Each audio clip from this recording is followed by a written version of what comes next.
अरे घर से बाहर निकलो ने काहे ले और डलवाई हो ना। ए कोची बोला है सब्जी ला की होलिया आ गलाई तो? कोची डलाई त रंगबे ना। अच्छा ठीक है होलिया में थोड़ी मना करबे आवा न डाला।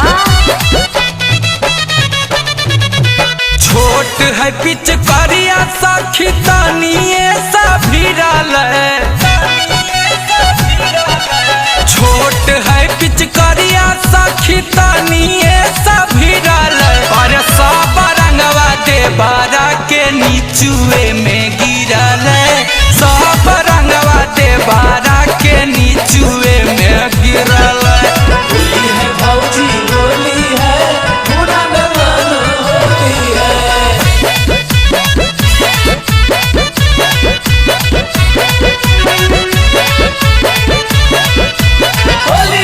देवरा डाले खातिर कैल कई सखी बड़ी परियास रंगवा गिर गेलै नीचे मन भे गेलै उदास।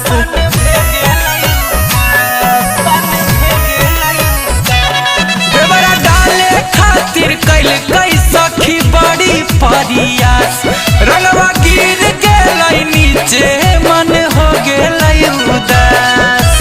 बहुते है नादान अभी नजर नहीं फिरल बहुते है नादान अभी नजर नहीं फिरल सब रंगवा दे बारा के नीचुए में गिरल सब रंगवा दे बारा के नीचुए में गिरल। होली है भौजी होली है पूरा दमन होती है।